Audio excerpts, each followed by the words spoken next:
यहाँ पर यानी कोई भी पेपर होगा वो इसी तरह से ही फॉर्मेटेड होता है। जैसे ही आप वो क्लिक करेंगे ना एक आइकन पे, जो आपका टेस्ट का आइकन होगा, और मोस्टली सिर्फ एक आइकन होता है पूरे डेस्कटॉप के ऊपर, आप उसके ऊपर क्लिक करोगे तो यहाँ पर वो आ गया यूजर आईडी और पासवर्ड। ये आपकी जो एंट्री स्लिप है वो जो आपको आएगी उसके ऊपर ये लिखा होगा।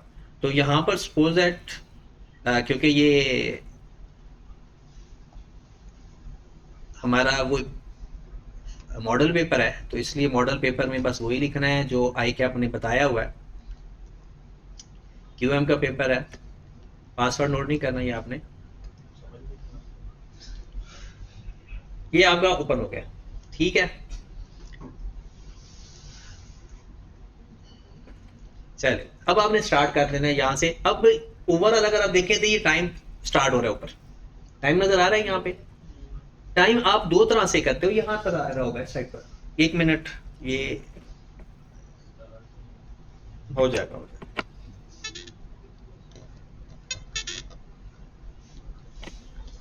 अब टाइम आ गया ये ऊपर, यहाँ पर आप करिए। अब आपकी पूरी स्क्रीन शो हो रही है, ये आपका टाइम है। यहाँ पर इस टाइम को आप तीन तरह से कर सकते हैं। ये टाइम स्टार्ट हो गया जी, 2 घंटे का टेस्ट है और ये काउंटर लगाओ। अगर किसी को ऐसा लगता है कि जब वो पेपर हल करता है तो बार बार नजर टाइम की तरफ जाती है, दिल धक धक करता है, तो वो चाहे तो इसको ऑफ भी कर सकता है।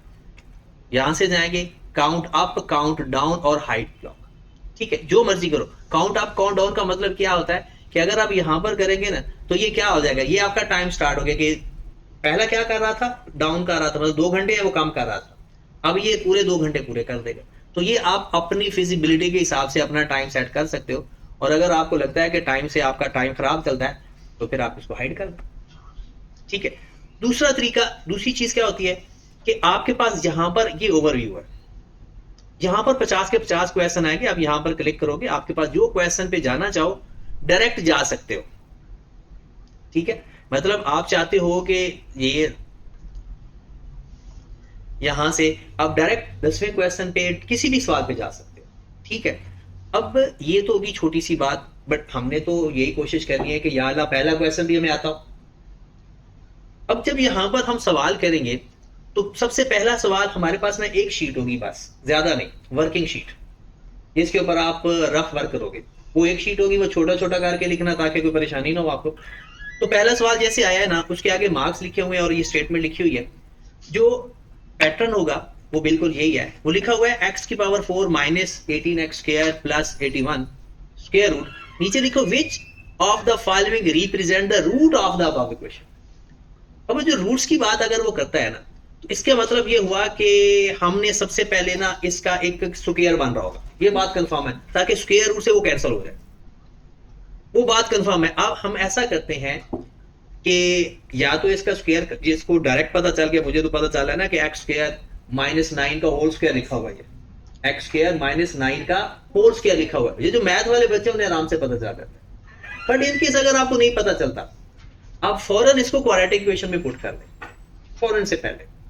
तो आपके पुट करके देख ले, अपने क्वाड्रेटिक इक्वेशन निकाल लें अपने कैलकुलेटर में, क्योंकि ये डबल क्वाड्रेटिक इक्वेशन बन रही है ना, स्क्वायर का स्क्वायर बन रहा है। आप तब तक निकालें, मैं तब तक ना वो बोर्ड ओपन करता हूं।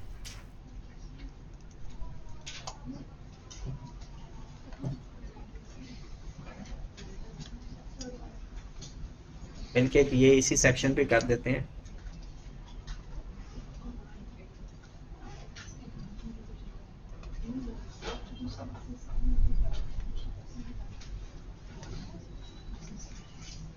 हाँ जी, सवाल ये था हमारा, x की power 4 minus 18x square plus 81, और या इस तरह से था। जैसे ही आपने कैलकुलेटर में पुट किया ना, आपका जो आंसर आ रहा होगा ना, वो मेरे ख्याल में 9 आ रहा होगा, ऐसा ही है क्या? कौन कौन सा आंसर आ रहा है? 1 और 9। 1 और 9 मतलब ये है, अच्छा आप लोगों को पता तो होगा, लेकिन फिर एक बात मैं बताता जाता हूं। एक आ गया 1, पूरा पूरा 1, और एक आ गया 9, ठीक है, डन। यही आ रहा है सबका, फिर ये आना नहीं चाहिए, सिर्फ 9 आना चाहिए। एक ही 9 आना चाहिए। और फिर खुदा करो ये टाइम मजाक का नहीं है, ऐसे किसी का हार्ट फेल हो जाए जी। क्वाड्रेटिक इक्वेशन भी पुट करना था, वो तो पुट करना सबको आता है ना, ये किसी को इशू है?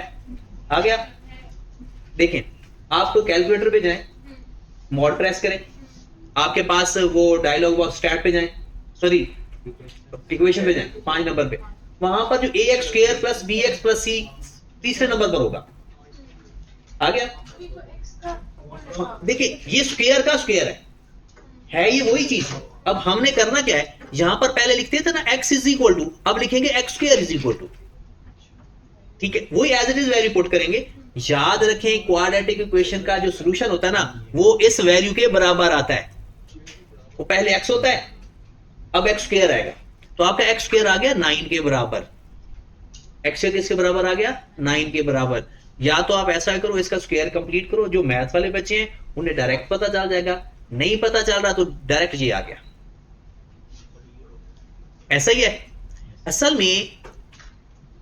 एक्स स्क्वायर माइनस 9 होल का स्क्वायर ये बना है, ये इससे कैंसिल हो गया था, ठीक है, बाकी बच गया हमारे पास x square is equal to 9। अब मुझे बताओ, हमें तो एक्स की वैल्यू चाहिए, एक्स की वैल्यू किसके बराबर आएगी? X is equal two plus minus 3। क्योंकि स्क्वायर उधर जाकर अंडर रूट हो जाता है, और स्क्वायर रूट प्लस माइनस 3 में आंसर देते। डन। अब आगे चलते हैं, इसका आंसर क्या आ गया हमारा? आप यहां पर क्लिक करेंगे, ये आपका आंसर। जब तक ये ब्लॉक 2 दफा क्लिक ना कर देना, दूसरी दफा क्लिक किया तो ये दोबारा अनचेक हो जाएगा।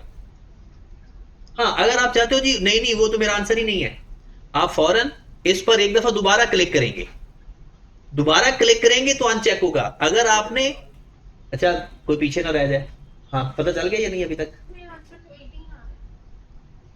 आप दोबारा देखिए, एक्स की जगह आपने ए की जगह क्या पुट किया? 1, फिर -18, अगला बी के नीचे लिखना है -18 साइन के साथ लिखना है, और फिर लिखना है 81 सी की जगह। नहीं नहीं, वो तो एक्स स्क्वायर तो वेरिएबल है ना, हमने सिर्फ ए बी सी की वैल्यू पुट करनी है। 9, अब 9 ये x square is equal to 9 आया है। अगर होता ना एक्स स्क्वायर वाली वैल्यू तो फिर एक्स इज इक्वल टू 9 आता। अब क्या है? X square is equal to 9, क्योंकि ये दरमियान में जो नजर आ रहा है ना आपको, हमेशा ये वाली वैल्यू बराबर होती है जब हम स्क्वायर रूट लगाते हैं। आपका अगर ये सवाल ऐसे होता ना, x square minus 18x plus 81 is equal to 0, तो x इज इक्वल टू 9 आता। लेकिन अब यहां पर है स्क्वायर, तो जो आंसर आ गया वो x square is equal to आएगा, ठीक है, तो वो प्लस माइनस में हो गया। चले जी, अब दोबारा बात सुने, अगर आपको पता चल गया कि जवाब ये नहीं था, जवाब तो ये था, आप इसके ऊपर भी डायरेक्ट क्लिक कर सकते हैं। पहले तो अनचेक नहीं होता था, लेकिन अब ये हो रहा है, मैं देख रहा हूं। तो आपका ये आंसर है। इसको क्लिक करने के बाद आपने यहां से ऊपर एक आ रहा है फॉरवर्ड का बटन, नेक्स्ट, ठीक है, ये आपका अगला सवाल आ जाएगा। वो यार बहुत टाइम होता है, टेंशन नहीं लेनी। अगली बात, which two of the following are not quadratic equation? कौन सी दो क्वाड्रेटिक इक्वेशन नहीं है? पहले लिखो एक्स स्क्वायर, वो तो है। एक क्वाड्रेटिक इक्वेशन ये नहीं है, एक और दो, बाकी दोनों क्वाड्रेटिक इक्वेशन है। अब अगली कहानी, मुझे शक है कि पता नहीं मेरा ये जवाब ठीक है या नहीं। कुछ तो है ना, मुझे पक्का पता होता है, लेकिन वो भी हमें पक्का पता होता है। अगर आपको किसी सवाल पे डाउट है ना, आपने फौरन ये एक छोटा सा फ्लैग है, इस पर क्लिक कर देना। इसका मतलब पता है कि जिस सवालों के आपको डाउट होगा ना, बाद में ढूंढना ना पड़े, आप वापस एक दफा सारे सवाल कर लेना, फिर इस पे आना, इस पर क्लिक करना, जिस जिस पर आपको डाउट होगा ना, सिर्फ वही क्वेश्चन ये दिखाएगा। हल करके फ्लैग पर क्लिक करें और नेक्स्ट करें। जिस सवाल पर डाउट होगा उस सवाल के साथ आपने ये काम कर सकते हो। अगर इन केस, इस फ्लैग का फायदा क्या है? हम कहते हैं नहीं, हम इसको चेक ही नहीं करते, हम इस पर हम अनआंसर रहने देते हैं, इसका फिर एक नुकसान है। हमने तुक्का लगा दिया ना किसी पे, अगर हो सकता तुक्का ठीक भी हो जाए और हमें टाइम खत्म हो गया, तो आपका फ्लैग किया वो आंसर काउंट हो जाएगा। गलत है सही है वो काउंट हो जाएगा। लेकिन अगर आपने अनआंसर्ड सवाल छोड़ दिया, उसका जवाब काउंट नहीं होता। अब आपने अगर सवाल नंबर नेक्स्ट करेंगे, ये हमारे यहाँ तो वो जो मेरे सिस्टम है, मैंने पहले भी बताया ना विंडो का इशू चल रहा है तो थोड़ा सा इसलिए स्लो है। जो वहां के सिस्टम हो गए वो इससे भी शायद थक्कड़ हो, तो परेशानी हो ना। अच्छा ये सवाल बड़ा अच्छा सवाल है, ये फाइनल असाइनमेंट का सवाल है, ये सवाल हम कर भी लेते हैं और हमारा ये सवाल भी हो जाएगा जी। वो पहला जो क्वेश्चन था वो उसका 9 आंसर आ रहा था, तो 9 का फिर हम आगे स्क्वायर ले लेंगे। X square is equal to 9 था ना, तो हमें तो एक्स की वैल्यू चाहिए, x square is equal to 9 था ना। तो एक्स स्क्वायर वो अल्लाह के बंदे, ये देखे ना ये सारा फॉर्म इससे एक्स स्क्वायर 9 था, तो आपको पता है स्क्वायर जब खत्म करते तो प्लस माइनस लिखते हैं, ये तो पता है ना। चले गुड, आज के दिन मैंने किसी की कोई बेइज्जती नहीं करनी, इसलिए कोई टेंशन ना ले, खुल के अपनी बोंगे शोंगे मार सकते हो, सवाल जितने पूछोगे कोई टेंशन नहीं, क्योंकि वो कहते हैं ना कि कुर्बानी से पहले किसी भी बकरे के साथ बड़ा प्यार मोहब्बत से पेश आया जाता है, तो इसलिए आपकी कुर्बानी के दिन आ गए जी। आगे चले।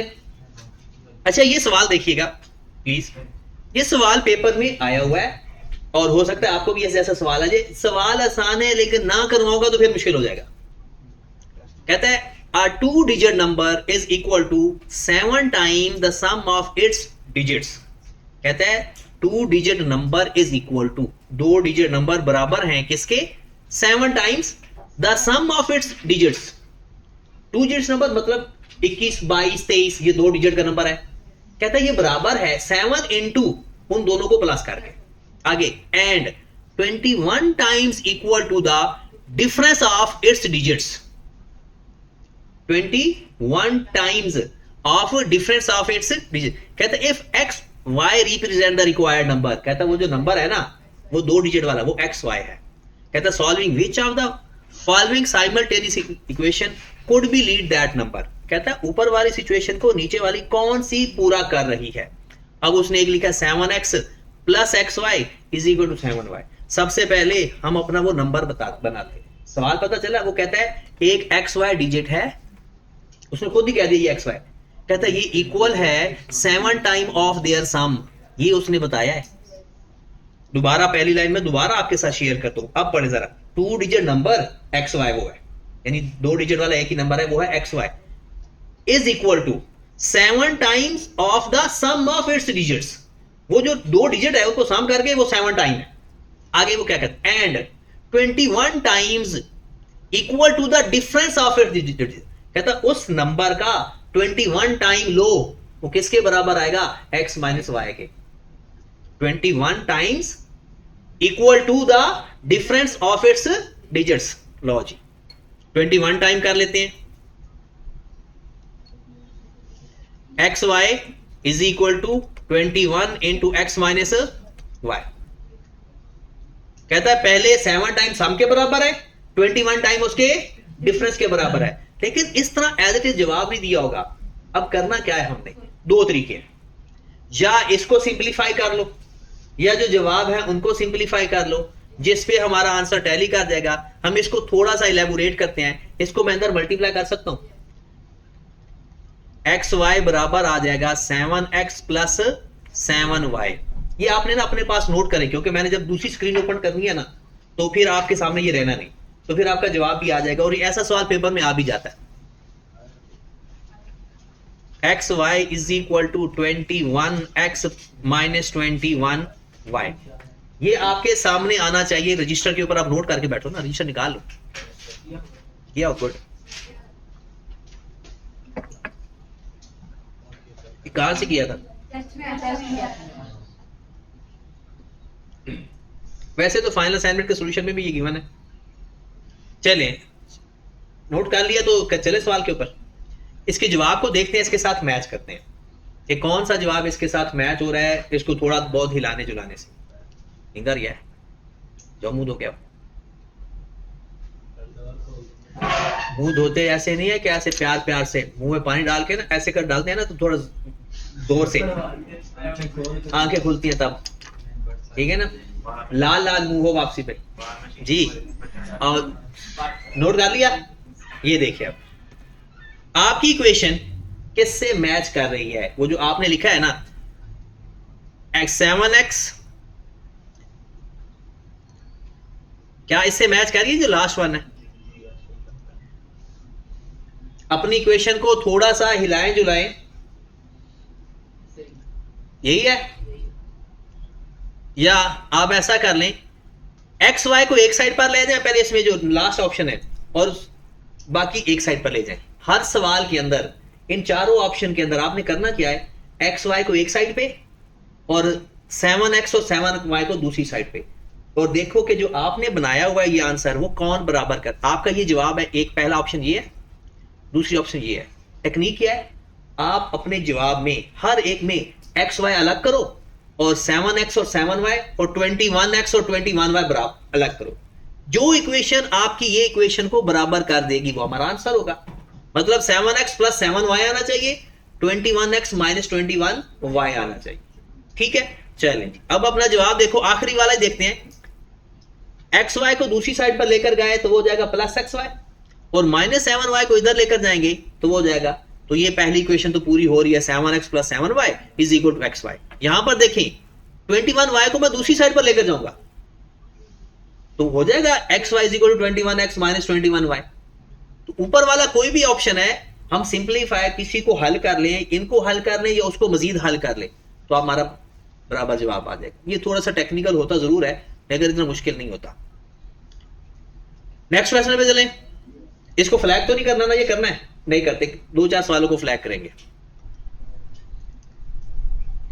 हाँ जी, सबसे पहले ऊपर वाला कहता है कि आपने कोई कॉमा नहीं लगाना, अगर आपका जवाब नेगेटिव आए तो आपने साथ माइनस का साइन लिखना है, ब्रैकेट का नहीं लिखना बल्कि माइनस का साइन लिखना है। कहता है negative numbers with minus sign, ऐसे जैसे लिखा हुआ है -154, क्योंकि अकाउंटिंग में नेगेटिव ना ब्रैकेट होती है, तो इसलिए कंफ्यूज ना हो जाए, कोई ब्रैकेट ही ना लिख दे। XY and company developed a new product जो कि अर्न करिए 80 million during the first year, फिर हर साल 20% कम होता जा रहा है, पूरी जिंदगी में वो कितना कमाएगी? पता है ये किसका सवाल है? मैथमेटिक प्रोग्रेशन का। 80 मिलियन पहली ईयर में ए, और हर साल 20% कम हो रहा है, आर 1 माइनस 20%, और जब परसेंटेज में कोई वैल्यू बढ़ती है तो 1 प्लस परसेंटेज, कम होती है तो 1 माइनस परसेंटेज। तो ए ओवर 1 माइनस आर, क्योंकि इसमें एन तो है ही नहीं, तो कौन सा फार्मूला लगेगा? एस इनफिनिट का। एस इनफिनिट का तो क्या फार्मूला बनता है जुबैर? ए ओवर 1 माइनस आर। देखिए आपको मैं, क्योंकि ये रिकॉर्डिंग हो रही है, रिकॉर्डिंग मैंने सबके साथ शेयर करनी है, तो वो जो मैं ऐसी बात कह दूं किसी के साथ ना वो वाकया पेश आए जो मैं कहूं तो फिर मुझे बददुआएं देगा। मैथमेटिकल प्रोग्रेशन की ना सिर्फ फाइनल असाइनमेंट कर लें बस, और कुछ भी ना करें। मैथमेटिकल प्रोग्रेशन का और कुछ भी ना करें, सिर्फ फाइनल असाइनमेंट का। लीनियर प्रोग्रामिंग को कुछ नहीं छोड़ना, लीनियर प्रोग्रामिंग का कुछ नहीं छोड़ना, मैथमेटिकल प्रोग्रेशन की सिर्फ फाइनल असाइनमेंट कर, इक्वेशन की भी सिर्फ फाइनल असाइनमेंट कर लें, ठीक है। और फाइनेंस और लीनियर प्रोग्रामिंग इसका कुछ नहीं छोड़ना। ऐसा जितनी आपकी प्रैक्टिस हो सकती है, यहां से हमने सवाल कर लिए, फाइनल असाइनमेंट की मैंने सॉल्यूशन आपको शेयर कर दिया, और एक असाइनमेंट मैंने आपको देनी है ताकि आप बोर ना हो जाओ, ताकि करते रहो। सॉरी, तो इधर आंसर लिखें कि ये लिखा हुआ ना, ये हाँ वो बेहतर तो होती है। अब हमारे क्या बिगाड़ सकते हैं। अब क्या करेंगे, 80 डिवाइड बाय 0.2 आंसर आ जाएगा आपका। 80 डिवाइडेड बाय 0.2 करो जरा, कितना आंसर? हाँ जी, तो ये आएगा आपका पेपर तो हल कर रहे हैं, ये कोई मेरा सॉफ्टवेयर बना हुआ नहीं है, ये आएगा आपका मॉडल पेपर है। कितना आ गया? 400। तो आपने यहां पर 400 कीबोर्ड से लिख देना है, ठीक है। सवाल तो समझ लगे ना कौन सा है? हाँ जी, ये देखो हमारा फार्मूला बनना था S infinite is equal to a over 1 minus r, और आर बराबर आ गया 1 माइनस 20% इज इक्वल टू 0.8। तो ए आ गया हमारे पास 80 ओवर 1 माइनस 0.8, फिर वो बन गया 80 ओवर 0.2, ठीक है। चलो जी आगे चलते हैं, अगला सवाल नेक्स्ट कर देते हैं। ये तो अच्छा सवाल है। A company makes 2 product x y. आ मैं वेट कर लूंगा, कोई मसला आप कर लो। चले, वो ना मसला ये है कि जब आपसे सवाल होना शुरू हो जाएंगे ना थोड़े से, फिर आपके अंदर ना ये कॉन्फिडेंस डेवलप होगा। ये सवाल आई क्या आपने इसी जैसे कम से कम 2-3 सवाल तो यहाँ से भी आ जाते हैं स्टूडेंट्स को, यहाँ से जो भी हम कर रहे हैं, हाँ इसमें से जो हम कर रहे हैं। Company makes 2 product x y. अब देखें कंट्रीब्यूशन है एक्स का 250, वाई का 375। Due to various constraint the company can not make more than 750 unit and 500 units of y. नीचे वो कहता है एक्स प्रोडक्ट एक्स को रिप्रेजेंट कर रहा है, वाई प्रोडक्ट वाई को, और सी कह रहा है कंट्रीब्यूशन को। कहता है relationship which represent maximum contribution is 250x plus 375y। क्या कहते हैं ये ट्रू है या फॉल्स है? कंट्रीब्यूशन तो ऊपर गिवन, कंट्रीब्यूशन गिवन है 250 का और 375y का, तो 250x प्लस 375y। और आपको पता है जो आपका ऑब्जेक्टिव फंक्शन है ना वो कभी नेगेटिव नहीं होता, और वो क्या क्या हो सकता है? Profit, contribution, revenue, sales, cost. Cost के साथ यहां पर मैक्सिमम की जगह ना मिनिमम लिखा आएगा, बस बाकी सारा सवाल का स्ट्रक्चर ही है। तो ये बात ट्रू है। ये जो नीचे वाली लाइन है ना ये धोखा देने के लिए दी हुई है। नेक्स्ट, फिर वही सवाल आ गया लीनियर प्रॉब्लमिंग का। लीनियर प्रॉब्लमिंग के बड़े सवाल आते होते हैं, और ये सवाल है भी आपकी असाइनमेंट का ही। हाँ जी, वो कहता है कि देखें कंस्ट्रेंट किसके ऊपर है? 10,000 आपके लेबर है, वो कहता है ये अवेलेबल है, अवेलेबल कैपेसिटी ओनली, इसका मतलब होता है लेस देन और इक्वल टू वाला है। ये जो हम टेबल खुद बनाते हैं ना, उसने मेहरबानी की एक्स और वाई ऊपर दे दिया। कंट्रीब्यूशन क्या बनाएगा? कंस्ट्रेंट फंक्शन या ऑब्जेक्टिव फंक्शन? ऑब्जेक्टिव। तो हो गया 450 प्लस 375, ये आप लिखते जाए अपने रजिस्टर के ऊपर 450 प्लस, और आपकी फाइनल असाइनमेंट के एंड पे ना ये सारा मॉडल पेपर मैंने कॉपी करके दिया हुआ है। आपकी जो फाइनल असाइनमेंट है उसके एंड पे ये सारा पेपर है, आपकी फाइनल असाइनमेंट के एंड पे, ठीक है। अगर आपने दोबारा हल करना है ना, तो ये अगर आपके पास फैसिलिटी नहीं है यहाँ पर हल करना है तो मैं आपको लिंक दे दूंगा, और अगर आपने खुद हल करना है तो वो उसके एंड पे है जी।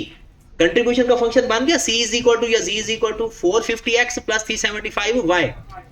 मैक्सिमम डिमांड x की 2800, जब मैक्सिमम है ना इसका मतलब है x less than or equal to 2800, y less than or equal to 1200। Done. आगे डायरेक्ट लेबर x पे 2, y पे 5 और 10,000 से ज्यादा नहीं है।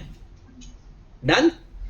तो 2x ये यहां पर लिखा नहीं जा सकता, वरना मैं यहां पर आपको लिख देता कि यहां पर इसके आगे आपने लिखना है लेस देन और इक्वल टू 10,000, और नीचे वाले के आगे लिखना है लेस देन और इक्वल टू 22,000। मैं यहां पर अगर इसको कॉपी करूं, मैं आखिरी वाला सिर्फ लिख रहा हूं 2 और क्या था 2 5 6 7, ये लेबर है, और उसने कहा मैक्सिमम लेबर आपके पास 10,000 अवेलेबल है, और मैक्सिमम मशीन आवर्स है या जो भी है वो 22,000 अवेलेबल है। तो ये भी तो कंस्ट्रेंट बन गया। क्या लिखेंगे? 2x plus 5y 6x plus 7y।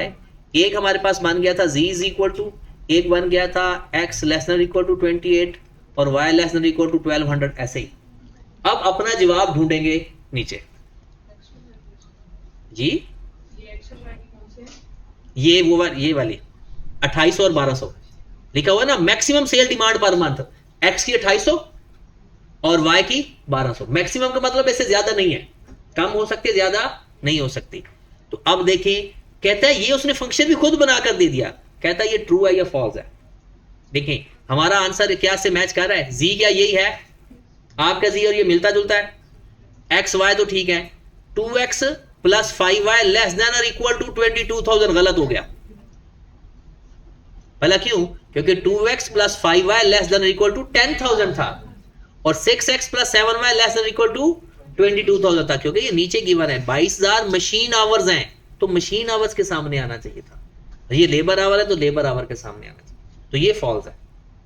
Okay होगी बात। नेक्स्ट, ये तो याद आ गया होगा आपको, x y greater than equal to 1, x y less than equal to 4 और x greater than equal to y. ये सवाल हमने इतनी दफा किया है कि इसका तो आपको जवाब याद होना चाहिए। 1 दोनों, एक 1 है 4 है और दरमियान में से लाइन है, और कोई ऐसा बन नहीं रहा है। इसमें बंदा इसमें कंफ्यूज हो सकता था, लेकिन लाइन ओरिजिन से सर ये गुजर रही है या ये गुजर रही है, और ये सवाल हमने किया हुआ है, करने की जरूरत तो नहीं है ना, हो जाएगा ना। ये इसकी दो लाइनें बन जाएंगी और ये एक, ये दो लाइनें ये हैं, दो ये चार, 1 2 3 4, ठीक है। अच्छा ये कुछ कभी कभी जैसे ना क्लिक कर रहा हूं, कभी क्लिक होते ही अनचेक भी हो जाता है 2 दफा क्लिक होने से, तो ख्याल से कि जब आपने आगे जाना है ना तो ये देखने के ये ब्लू होना चाहिए पूरा पूरा। देखिए अगर मैं सपोजर यहां पर क्लिक करता हूं, देखें ये अनचेक हो गया, हालांकि मैंने क्लिक पिक्चर में किया था, ये गलती से भी तो हो सकता है, तो इसलिए ख्याल रखना है। नेक्स्ट जी, Nisar had taken 900,000 from his office at the rate of 13.5 simple interest for 5 years 5 months, the principal amount was paid. कहता है प्रिंसिपल अमाउंट कितनी पे करेगा, 9 लाख उसने लिया 13.5% के हिसाब से 5 साल 5 महीने के लिए, ए फाइंड करना है। हाँ बस टाइम क्या लगेगा, 5 × 5/12, 5 + 5 जो मंथ होते हैं ना वो हम प्लस करके लेते होते हैं। तो उस सवाल पेपर में ऐसी आता है जो हम कर रहे हैं, वो जो पहले कर रहे थे वो तो आपकी तैयारी थी। वो कहते हैं ना जंग की तैयारी करने के लिए थोड़ा बंदा मजबूत तैयारी करके जाए। हाँ ये है कि कोई तैयारी के दौरान ही फौत हो जाते हैं, वो एक अलग बात है। 900,000 × 1 + RT, इसको लिख सकता हूं 13.5% इंटू 5 year 5 month को ऐसे लिखते होते हैं, 5 year and 5 month। पक्का कितना आंसर आगे बता दो। वो कहता है क्या ये इसका आंसर 595,000 है, कहता है ही पेड इंटरेस्ट ऑफ ₹595,000। देखो इसका ए कितना आ रहा है, या I = PRT कर लो, वो इसका इंटरेस्ट कह रहा है, क्या इसका इंटरेस्ट इतना है, कहीं ए के साथ कंपेयर ना कर देना। कहते हैं ही पेड इंटरेस्ट 595,000, क्या ये बात सही है या गलत है। आप इसका इंटरेस्ट निकाल लो और चेक कर लो क्या वाकई बनता है इतना इंटरेस्ट, या ए फाइंड करके उसमें से 9 लाख माइनस कर दो, कितना बन रहा है। 900,000 मल्टीप्लाइड बाय 0.135 मल्टीप्लाइड बाय 5 + 5/12, नहीं बना इंटरेस्ट इतना, तो फॉल्स। डन, आगे चलते हैं, सबका यही है ना। अच्छा उसको 5 + 5/12 को ब्रैकेट में लिखना है हमेशा। अच्छा ये मशहूर जमाना सवाल और बहुत ज्यादा पेपर में सवाल, और इधर इधर इधर आसान सा सवाल है, सिर्फ फार्मूला लिखेंगे तो आंसर आ जाता है, और बहुत ज्यादा पेपर में आता है। कभी कभी कुछ लोगों की किस्मत ऐसी होती है सेम सवाल 3 सवाल आ जाते हैं, सिर्फ रेट चेंज करता है। क्या लिखा हुआ है, डिस्काउंट रेट 9%, कहता है प्रेजेंट वैल्यू फाइंड करनी है। लोग समझते हैं कि शायद ये प्रेजेंट वैल्यू है, प्रेजेंट वैल्यू ऑफ किसकी, x received eight the end of each year, x received eight the end of each year, मतलब एनुटी हो गई, एक्स हमारा आर है। कहता है एक्स रिसीव करना है हर साल के एंड पे 4 साल के लिए, बताओ उसकी प्रेजेंट वैल्यू क्या होगी। तो क्या फार्मूला लगेगा, P = R × 1 - 1 + I⁻⁻n/i। एंड है तो ऑर्डिनरी एनुटी, यहां पर हमने लिखना है x × 1 - रेट कितना है 9%, तो मैं डायरेक्ट लिख रहा हूं 1.09 की पावर -4 / 0.09। लो जी हल करो, हमारा आंसर आ जाएगा कितना। आपने x को साथ में मिला लेना, इस फैक्टर को हल कर लेना, जो फैक्टर है x साथ वैसे ही लग जाएगा, ठीक है, x के साथ नहीं मिला देना। तो कितना आ रहा है 3.24x, ये जो बड़ी ब्रैकेट है उसको सॉल्व किया तो 2.4 आया। लो जी 3.24। नेक्स्ट जी जनाब, प्लीज नोट दैट फॉलोइंग, ये हमें सब पता है, interest is 9% per annum compounded monthly, the value of perpetuity 3000 per month. Low ji perpetuity का सवाल आ गया, 3000 ओवर P = R/I, M तो है मंथली है, I/M भी करो, फार्मूला सबको आता है ना परपेचुटी का। मैंने आपको बताया था परपेचुटी के 3 सवाल पेपर में आएंगे, बात ही खत्म। एक डिलेड परपेचुटी, एक सिंपल परपेचुटी, और एक उसका थ्योरेटिकल परपेचुटी का नेवर एंड वाला। परपेचुटी के सवाल ही 3 है, कहानी खत्म। ठीक है, वैसे तो मैं सबके अलग अलग बता सकता हूं, लेकिन फिर आप नालायक हो जाओगे, बताता तो जा रहा हूं। 3000, यही फार्मूला है ना, P is equal to R over I over M. 3000 over rate कितना है 0.09 और 12, कितना आंसर आ गया पूरा? तो सबका यही है 400,000। हाँ अली समय लग रहा है पक्का? तो हमने कोई कॉमा शोमा नहीं लिखना, यहां पर लिख देना 4 लाख।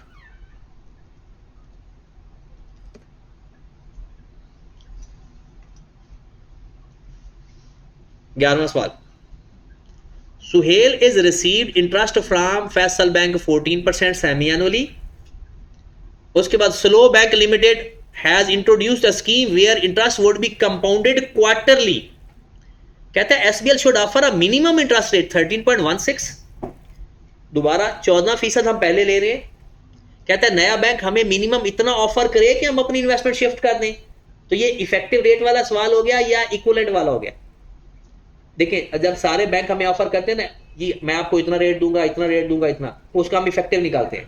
जब एक बैंक से दूसरे बैंक में हमने जाना हो ना, तो जैसे सपोज ये सेमी एनुअल है ना, वो हमें क्या ऑफर कर रहा है क्वार्टरली, तो सेमी एनुअल को क्वार्टरली में कन्वर्ट करना है, फिर इफेक्टिव फाइंड नहीं करना। सेमी एनुअल को क्वार्टरली में, वो याद आ गया इक्विवेलेंट रेट वाला? मैं दोबारा भी बता देता हूं। एक गिवन होगा, एक फाइंड करना है,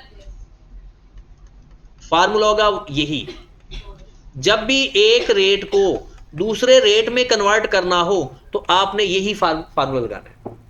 इफेक्टिव का तो ये नहीं है ना, सेमी एनुअल को क्वार्टरली में कन्वर्ट करना या क्वार्टरली को सेमी एनुअल में कन्वर्ट करना, यही formula.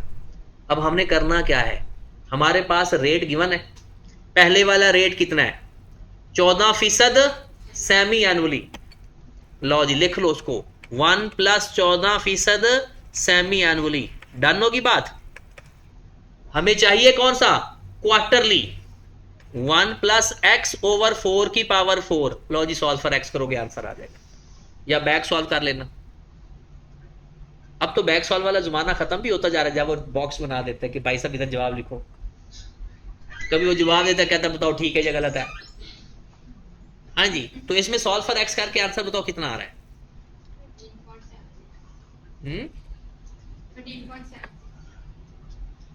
13.76। x is equal to 13.76%। और हम चेक करते हैं क्या उसने ऑफर जो किया है, तो उसने किया 13.16। वो देख लो किसी का 16 आ रहा है या सबका 76 है। वो कहता है क्या वो मिनिमम इतना ऑफर करे, वो मिनिमम 13.76 ऑफर करे, ये कम है। हाँ अगर वो ऑफर करने वाला आंसर इससे कम होता ना, तो फिर हम कहते हैं हाँ ठीक है अभी चला जाएगा। मतलब अगर वो पुराना जो रेट ले रहा है ना, पुराना वो इस रेट के हिसाब से 13.76 तो वो ले रहा है, अब हमने उसको मोटिवेट करना है कि हमारे पास आओ, तो कम से कम उतना तो हो। तो इसका मतलब है ये फॉल्स स्टेटमेंट है। कहता है SBL should offer a minimum this to motivate Suhel to shift its investment from FPL to SBL. Salim is planning to invest. अब देखो फाइनेंस के सवाल देख लेना कब से शुरू हुए में। Salim is planning to invest scheme whereby he would require to invest 16 lakh at the start of the year for 5 years। 1,60,000 16 नहीं है, 1,60,000 at the start of the year for 5 years। If the interest rate is 14% compounded annually, he would receive at the end of 5th year। ये चीज धोखा दे देती है, ये लगता है at the end, और यहां पर लिखा हुआ है at the start। तो बताओ एन्युटी ड्यू है या ऑर्डिनरी है? पैसे हमेशा एंड पे मिलते हैं, आपने देखनी है इंस्टॉलमेंट कब है। वो एट द स्टार्ट है तो एन्युटी ड्यू, वो एट द एंड है तो एन्युटी ऑर्डिनरी। तो सिंपल सवाल हो गया ये। सिर्फ 1,60,000 की फ्यूचर वैल्यू फाइंड कर लो 5 साल के लिए, कंपाउंडेड एनुअली है। साथ साथ मेरे करते जाओ, क्यों बैठे हो, निकालो सारा अपना कैलकुलेटर सारा कुछ, इस तरह से तो आपको नींद आ जाएगी। जल्दी करो।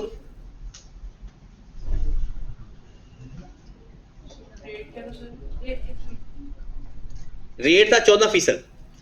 फार्मूला है R into 1 + I/m⁻mn -1 /I/m into 1 + I/m। ऐसा ही है, अब फिर देखिएगा आर कितना है हमारा 1,60,000, 1 प्लस रेट कितना है 0.14 एनुअली है की power 5 minus 1 over 0.14 into 1 plus 0.14, क्योंकि एनुअली है तो M1 ही हुआ।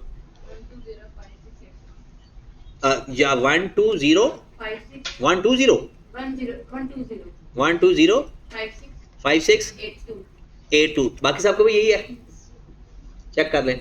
चलिए अगर यही है ठीक है, और उसने कहा है 105, वो तो 120 आ रहा है, फॉल्स। अब ये भी देखना है, कभी वो कहेगा इंटरेस्ट रिसीव कर रहा है, कभी कहेगा टोटल रिसीव कर रहा है। टोटल कहेगा तो एस, इंटरेस्ट कहेगा तो वो एस माइनस MNR वाला। नेक्स्ट, हाँ कहता है dash present value of the variant discount should be adjusted to increase, अगर इंक्रीज करनी है तो इसको डाउनवर्ड, 2 नंबर का सवाल है ये। अगर उधर में डिक्रीज करता तो इधर क्या लिखता अपवर्ड, ठीक है। तो जिसमें जवाब था उसी में नहीं, दोनों होंगे ना, अब दोनों ने सेम ना होने चाहिए बस। अगर किसी ने उधर डिक्रीज किया है ना तो इधर अपवर्ड लिख देता। आई कैप को आपको हर तरह से तैयार करता है कि भाई शुगर मेला भी होना चाहिए दरमियान में जी। लो जी वो सवाल आ गया हमारे वाला, कल जो हमने किया था 6 मिलियन इन्वेस्ट किया है, 10% आपको पहले साल मिलना है, 12% दूसरे साल, 14% तीसरे साल। कहते हैं the company would also recover the original investment after 3 years। कहता है if the company cost of capital is 9% तो एनपीवी बताएं। अब 6 मिलियन का 10% कितना आएगा 0.6, 12% कितना आएगा 0.72 और 14% कितना आएगा जी।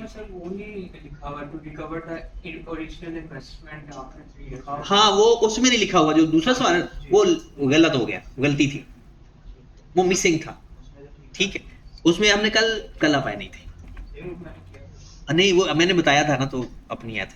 अब आए जरा 6 मिलियन ओरिजिनल इन्वेस्टमेंट है, पहले साल कितना मिला 6 मिलियन का 10%, तो 6 मिलियन का 10% कितना आता है 0.6 ओवर, ये पहला साल है ना, रेट कितना गिवन था कॉस्ट ऑफ कैपिटल इसमें 9%, 0.09 की पावर 1 प्लस दूसरा रेट क्या है 12%, 6 का 12% लो 0.72 ओवर 1.09 की पावर 2, तो ये 1 प्लस में तो कोई इशू नहीं है ना, मैंने डायरेक्ट लिख प्लस 0.84 या 6.84, 6.84 पता क्यों, क्योंकि 8.84 तो हमें मिलना ही मिलना है, और 6 मिलियन जो ओरिजिनल इन्वेस्टमेंट है वो भी रिकवर हो जानी है आखिरी साल। डन। ये जो मैं 6.84 लिखा ये पता चल गया, पहले साल मैंने उसका 10% लिया, दूसरे साल मैंने उसका 12% लिया, तीसरे साल 14% भी है और ओरिजिनल पैसे भी हैं, डिवाइडेड बाय 1.09 की पावर 3। ये तो आ गया इनफ्लो, और हमारा आउटफ्लो कितना है इसमें, इसका जो भी जवाब है डायरेक्ट कैलकुलेटर में पुट करें, आपका आंसर आ जाएगा। करो जरा कितना आंसर आ रहा है, ये शायद आएगा 0.43820, 6 डिजिट बताने 33, 0.438203 मिलियन है। क्या किया, ये हमारा इनफ्लो था, और ये जो हमने शुरू में इन्वेस्टमेंट की थी वो तो हमारा 0 पे आउटफ्लो हुआ। हाँ जी, अब आंसर यही आ रहा है मेरे ख्याल में, 0.438 था ना, वो पॉइंट इसलिए लगाया क्योंकि उसने रुपीज में लिखा और हमारा आंसर मिलियन में है, तो इसलिए वो पॉइंट में नहीं लिख रहा। अगला सवाल, प्रोजेक्ट 2 मिलियन है, लो जी IRR फाइंड करो जल्दी से, अपने कैलकुलेटर में पुट करके इसका IRR फाइंड करो। ये 2 मिलियन कॉस्ट है, 3 लाख 4 लाख 19 लाख करना है, बट सवाल छोड़ना नहीं है, अपने कैलकुलेटर में पुट करी जाओ। अब लिखने का तरीका, ये मिलियन में है और वो लाखों में है, तो क्या करें हाँ जी, या तो इसके पॉइंट कर ले या उसके 2 मिलियन के 6 जीरो लगा दें। 2 मिलियन का मतलब यही होता है ना 20 लाख। तो आपका लिखने का 2 मिलियन का मतलब है पॉइंट के बाद 6 डिजिट। 2 मिलियन आपका है ये है outflow is equal to 3 lakh over 1 plus i की पावर 1 प्लस दूसरी वैल्यू क्या है 4 लाख और 19 लाख 400,000 ओवर 1 प्लस आई की power 2 plus 19 lakh over 1 plus i की पावर 3। और आप चाहे इधर लिख दो उधर लिख दो 20 लाख को कोई मसला नहीं। इसको पुट करो और इसका आईआरआर फाइंड हो जाएगा। सॉल्व फॉर एक्स कर दो।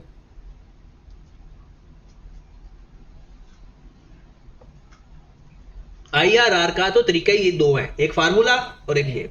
आ गया कितना 100 से मल्टीप्लाई भी कर दो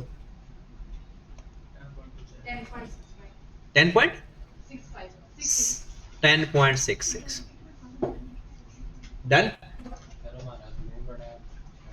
आ जाएगा जी।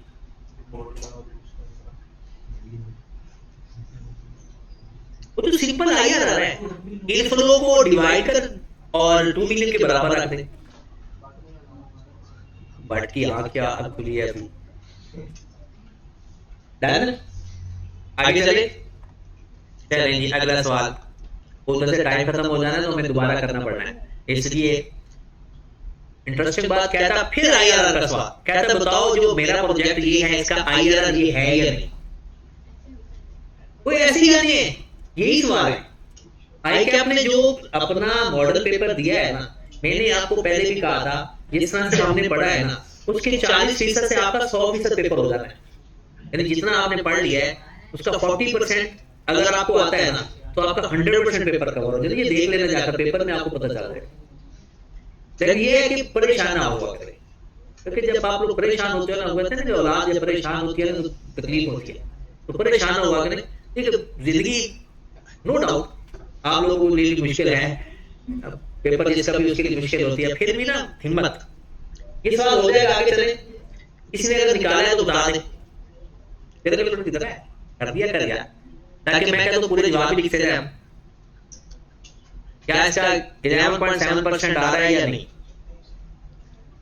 हाँ कर दो, कर दो। और जिसका ये मोबाइल पे कोई नहीं कर रहा, मोबाइल से फौरन आंसर आ जाता है। तेरा मोबाइल किधर है, मोबाइल से करना, उसमें फौरन आंसर आ जाता है, टाइम वेट नहीं करना पड़ता।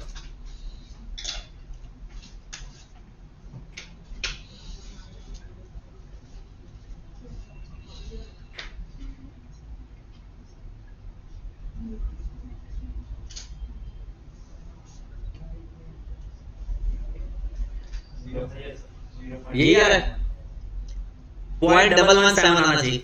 गुड, इसका मतलब ट्रू है। अगला सवाल, which two of the following statement are correct regarding construction of frequency distribution। पहला, it is the, तो आप लोगों का सवाल आ गया, मुझे तो पता भी नहीं होगा।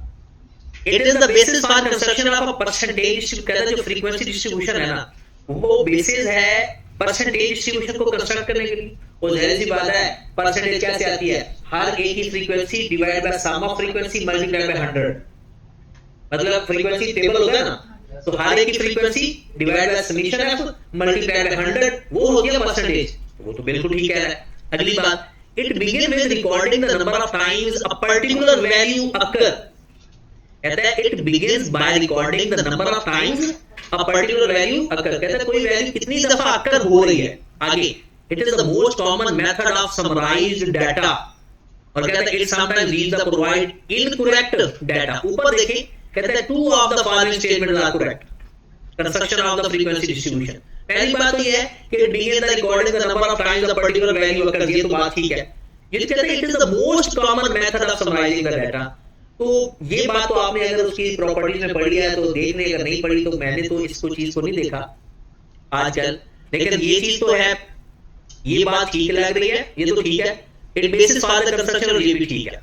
तो इसका मतलब है बाकी दोनों, क्योंकि मेथड तो और भी हो सकते हैं डाटा को समराइज करने का। स्टैंडर्ड भी तो है, वो तो भी डाटा को समराइज कर देता है आपको और उसकी फ्रीक्वेंसी भी बना देता है।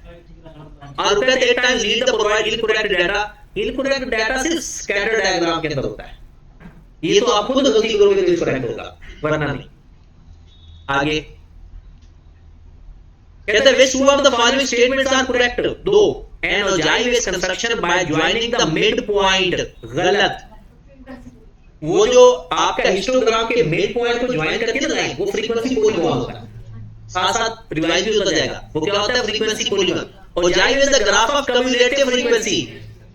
ogive के बारे में मैं बताऊं कितने सवाल आते हैं पेपर में? दो। एक, ogive क्या है? ogive है graph of the cumulative frequency और इससे मीडियन फाइंड होता है। ये दो ही सवाल ogive के आते हैं, ठीक है। और जो स्कैटर डायग्राम के बाद के मिड पॉइंट को मिलके ग्राफ बनता है ना, उसे बोलते हैं फ्रीक्वेंसी पॉलीगॉन, ठीक है। इतनी तो मुझे याद है, पता नहीं आपकी मैंने स्टैट पढ़ी हुई। ogive is least desirable method of presentation, median of the group data can be found by this। ogive के बारे में पूरे सवाल ही दो हैं। एक, ये किसका ग्राफ है? कम्युलेटिव फ्रीक्वेंसी का। दूसरा, इससे मीडियन फाइंड होता है, बस। हिस्टोग्राम के बारे में अच्छा, प्रेजेंटेशन ऑफ डाटा का तो लेक्चर मैंने भी शेयर किया, अगर वो सुनो तो वही काफी हो जाएगा। उसमें ये सारी फारे की ना अलग जितना जितना बताया हुआ ना वो पेपर में आता है। आगे कहता है मीन है 11, कहता है mean of 11 number is 7, one of the number is that is 17 is deleted. कहता है बाकी कितने नंबर बच गया? 10। कहते 10 का मीन बता दो। अच्छा, एक तो है शॉर्टकट, वो हो सकता है भूल जाए। मैं इसका जब भी ऐसा है ना जी, इतने नंबर ऐड कर दो, इतने नंबर निकाल दो, उसका मैं तरीका ही आपको सीधा सीधा बता देता हूं। कहते हैं 11 नंबर का मीन आपके पास कितना है? 7, ठीक है। कहते हैं इनमें से एक नंबर निकाल दिया, बाकी बच गया 10 नंबर। याद रखें, जब भी मीन में कोई नंबर गलत हो जाए या कोई नंबर प्लस या माइनस करना हो, मुझे डायरेक्ट आता है वो मैं और तरीका है। मैं आपको बता दूं, आप डायरेक्ट फार्मूला आता है ना, x bar equal to summation x over n। अब सबसे पहले समेशन x फाइंड करोगे, सबसे पहला काम यही करना। समेशन x कैसे आएगा? x बार 7 है, समेशन x का हमें नहीं पता और n हमारे पास 11 है, ऐसा ही है। पुट किया, ये इसके साथ जाकर मल्टीप्लाई हो गया, समेशन x कितना हो गया? अब 11 वैल्यू का सम 77 है, 77। इसमें से 70 निकाल दो, इसमें से 70 कोई प्लस करना है तो ऐड कर दो, गलत है तो गलत माइनस करके सही ऐड कर दो। सबसे पहले करना शामिल फाइंड है, -70 कितना बच गया? 60। अब ये 60 कितनी वैल्यू का सम है? 10 का, तो 10 से डिवाइड करो तो अगला आपका क्या आ जाएगा? 6। बात समझ लगी? चलिए, कहता है 10 वैल्यू का मीन 6 है। चलिए नेक्स्ट, समझ में आ गई है उसकी पीछे सवाल। आगे लो, कहता जी सैलरी है, इसका मीडियन फाइंड करना है। सबसे पहले अरेंज करो, मिडिल वैल्यू मीडियन होगा, और अगर मिडिल में दो वैल्यू आ गई तो दोनों को प्लस करके 2 पे डिवाइड करो। जरा अरेंज 45,500, 50,000, 48,000, 60। सबसे पहले कौन सा आएगा? 45,500 लिखो, आपने अपने पास लिख लो, 45,500 लिखो पहले, फिर उसके बाद लिखो 48,000। फिर क्या लिखेंगे? 48 के बाद 49, 49 के बाद 50, 50 के बाद 55, फिर 58, फिर 60 और 62। लिखने के बाद काउंट करें, 1 2 3 4 5 6 7 8। 8 है या नहीं? 8 ही है। मिडिल वाली दो वैल्यू को प्लस करके 2 पे डिवाइड करो, मीडियन आ। अगर दरमियान में अगर होती ना इवन ऑड, तो दरमियान में एक वैल्यू होती, वही मीडियन होता। और अगर मिडिल में दो वैल्यू आ गई तो दोनों को प्लस करके 2 पे डिवाइड। जी नहीं, अगर इवन होगी ना तो फिर तो दरमियान में 2 वैल्यू आ रही होगी, और अगर ऑड होगी तो फिर एक ही आ रही होगी। हाँ, वो तो डायरेक्ट ही कर दो। कितना आ रहा है? 5 to 5. Next, team A score and average 205। ये बड़ा इंपॉर्टेंट क्वेश्चन है। आपको आता भी होगा वो कंसिस्टेंसी कैसे चेक करते हैं।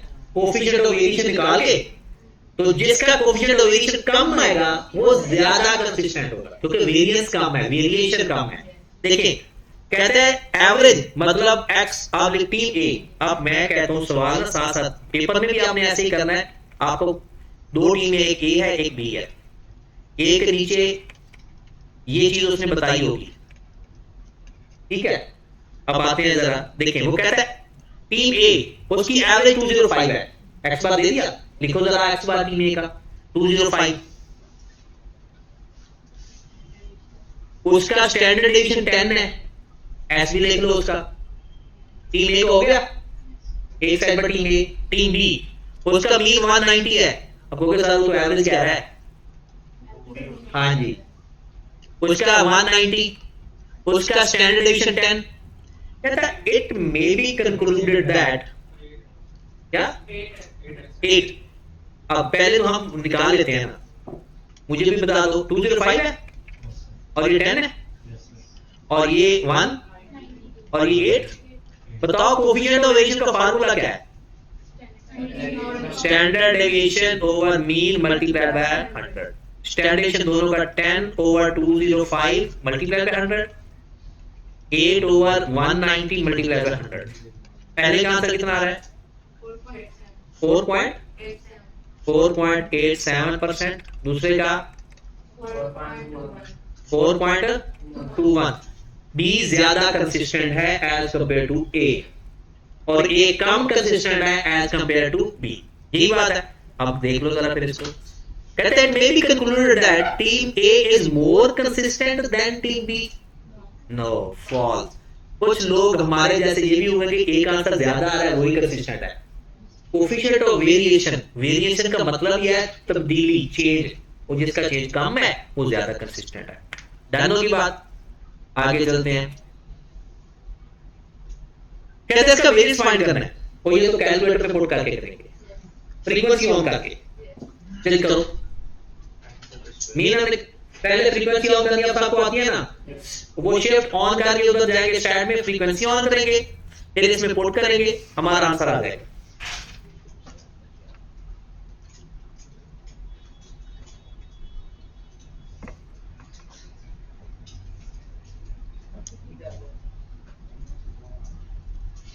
मुझे तो इसका पहले ही आंसर लग रहा है, फिर भी देखें। फ्रीक्वेंसी ऑन करें ताकि ना आपकी प्रैक्टिस इधर ही थोड़ी बहुत हो जाए।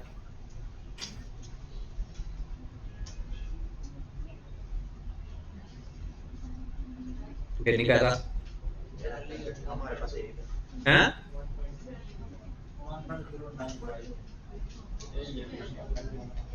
ये कैसे आ गया? वेरिएंस उसका स्क्वायर, जो आंसर आएगा उसका स्क्वायर भी ले रहे हैं, जो आंसर आएगा उसका स्क्वायर भी ले रहे हैं, जो आपका आंसर है। हाँ, ये बात का ख्याल रखना है। अब देखो जरा, दोनों स्टैंडर्ड भी गिवन है, वेरिएंस भी दोनों दिए हुए, लेकिन उसने पूछा क्या है ये तो हमने बताना है ना।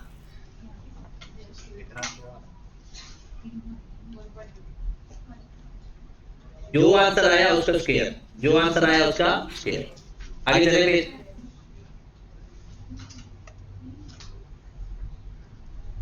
आ गया।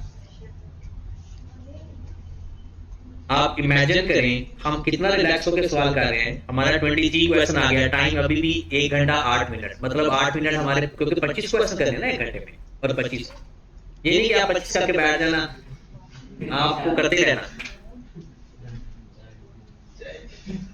हो गया।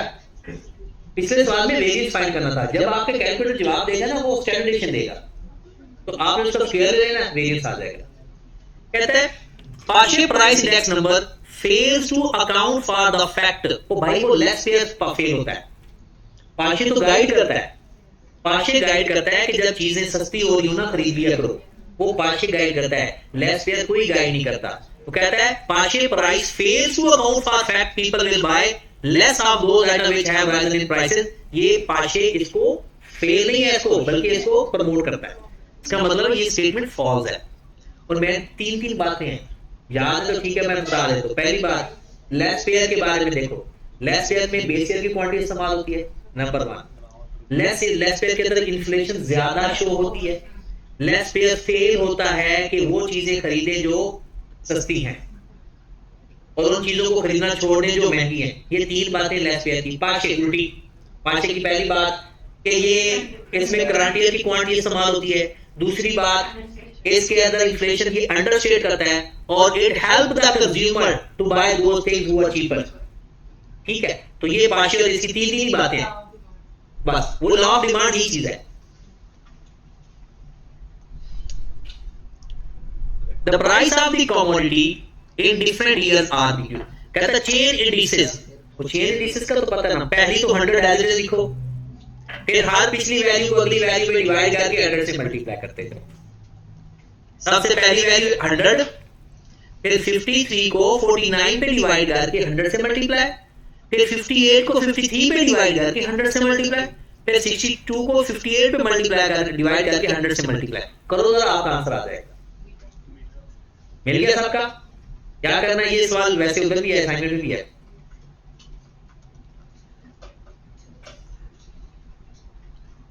क्लियर?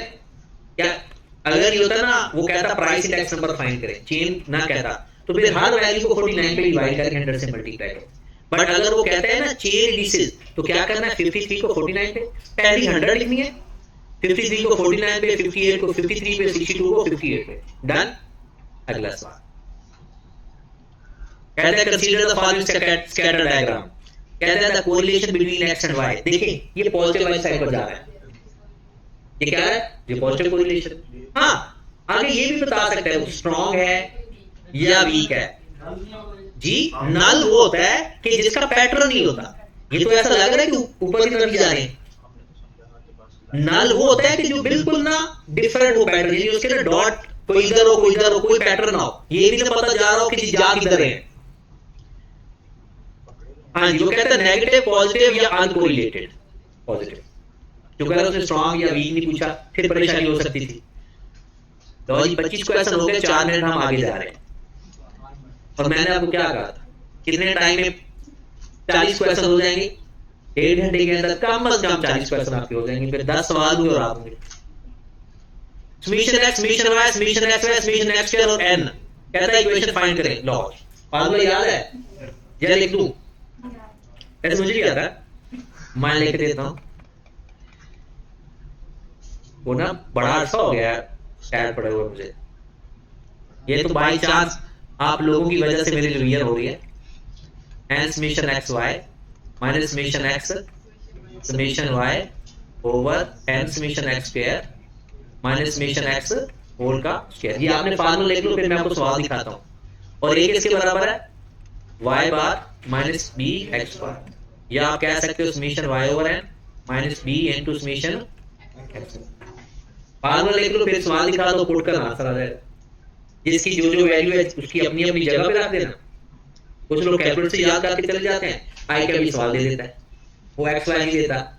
ठीक है, तो इसलिए आई कैप कुछ आई कैप पसंद करता है फार्मूला याद करना भी। पुट करो आंसर आ जाएगा, सारी इंफॉर्मेशन गिवन है। ए की वैल्यू बता दो कितनी आ रही है और बी की वैल्यू।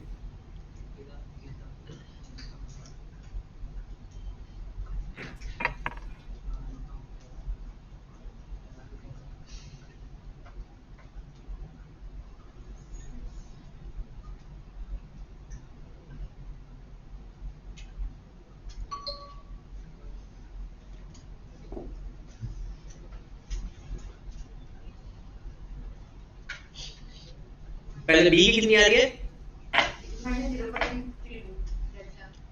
डेल्टा भी है और बीटा भी है। अच्छा माइनस में आ रही है, फिर आगे करने की जरूरत ही नहीं है, आंसर यही है। क्योंकि बी अगर आपका नेगेटिव आ रहा है और माइनस पॉइंट ही हुआ, वो है ही एक ही, तो ए पर आप जाते ही नहीं। हाँ, अगर ऊपर भी माइनस होता तो फिर ए को भी देखते कि क्या ए की वैल्यू आ रही है। चलें जी नेक्स्ट, कोई नहीं। Which of the two are correct? कौन सी दो चीजें करेक्ट है? पहला वो कहता है coefficient of determination in the range of -1 to +1। गलत, वो कोएफिशिएंट ऑफ डिटरमिनेशन की रेंज होती है 0 to 1, क्योंकि वो स्क्वायर होता है। ये तो कोरिलेशन की रेंज है, पहला तो गलत हो गया। The value of coefficient of determination show how much variation in the value of y is explained by variation in the value of x। ये उसकी डेफिनेशन कि a के अंदर कितनी वेरिएशन एक्सप्लेन है दूसरे की वजह से, ये तो ठीक हो गया। कहता है अगर कोएफिशिएंट ऑफ कोरिलेशन 0 है ना, it's mean there is perfect गलत। वो परफेक्ट तो 1 पे होता है, परफेक्ट 1 पे होता है, 0 पे होता है, कोई ताल्लुक नहीं, फिर आखिरी ठीक होगा। परफेक्ट नेगेटिव या positive correlation can not be achieved in the real life, ये बिल्कुल ठीक है। वो रियल लाइफ में अचीव, क्योंकि एग्जैक्ट कोई चीज बराबर होना, यानी एक का उसके साथ रिलेशन इतना स्ट्रांग हो कि जितनी चेंजेस उसमें आई है उतनी ही चेंज, ये सिर्फ कुदरत में हो सकता है, क्योंकि निजाम में कुदरत में हो सकता है, वैसे नहीं हो सकता। बस वैसे कहता है बंदा कि दोनों साइड पर आग लगी है बराबर, ऐसा होता नहीं है, ये थोड़ा फर्क जरूर होता है। हाँ जी, वैल्यू, अच्छा जी, 0 का फैक्टोरियल किसके बराबर होता है? 1 के, और 1 का फैक्टोरियल किसके बराबर होता है? 1 के।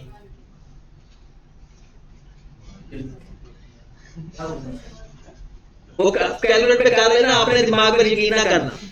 0 का फैक्टोरियल भी 1 होता है और 1 का फैक्टोरियल भी 1 होता है।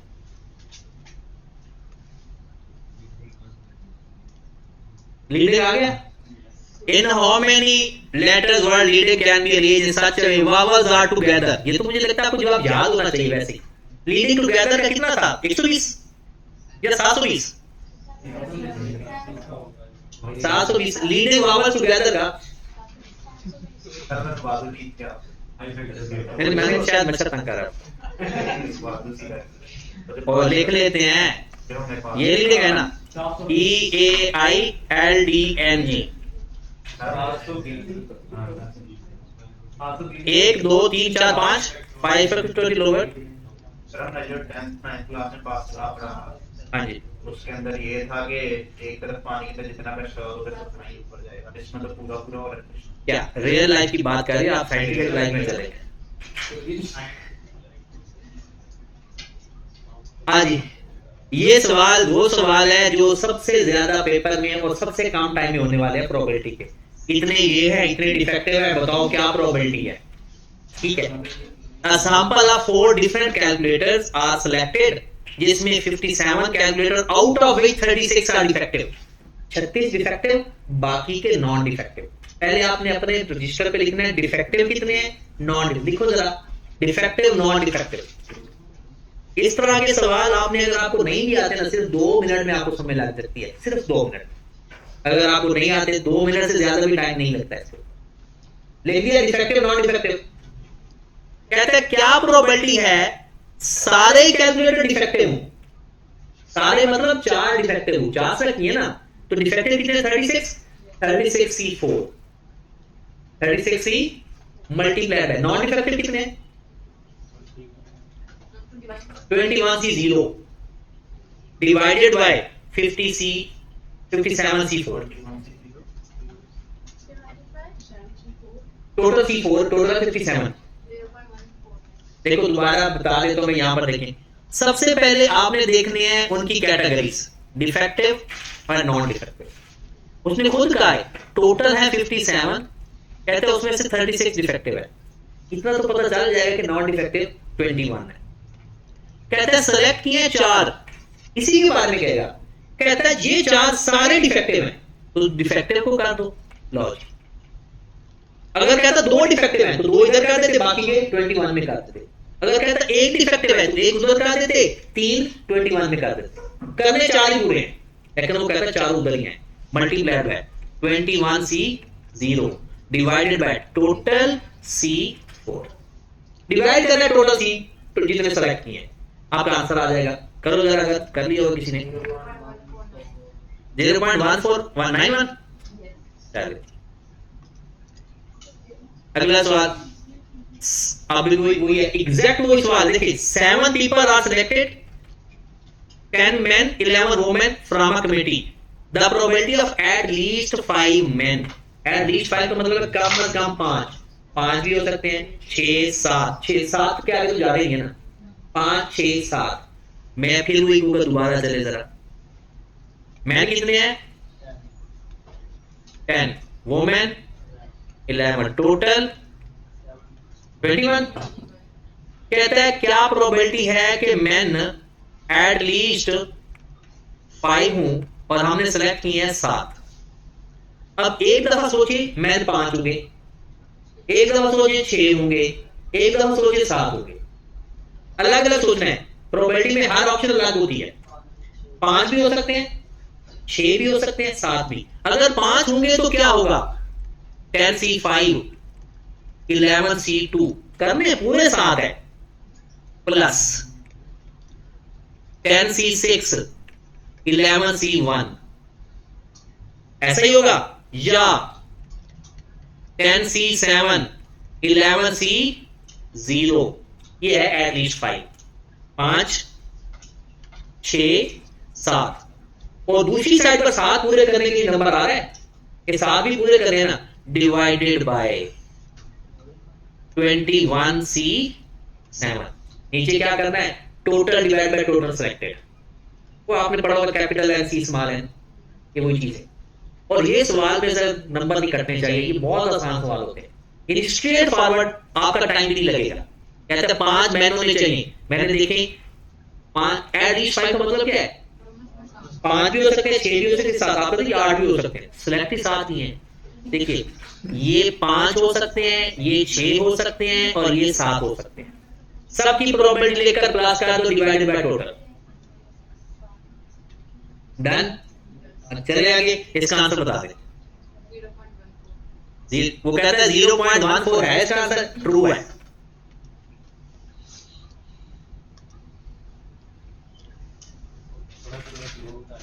जी हम तेजी चल रहे, चलो स्लो कर ले।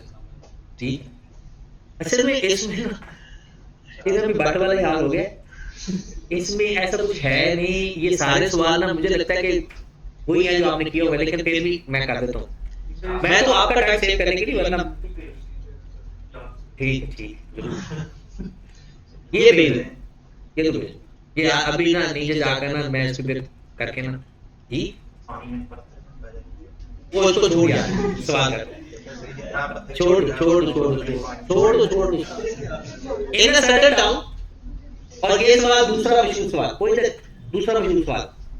50% कहते हैं लोग हैं जिनके पास सेलुलर फोन है, 40% लोग हैं जिनके पास पेजर है, और 20% लोग हैं जिनके पास दोनों है।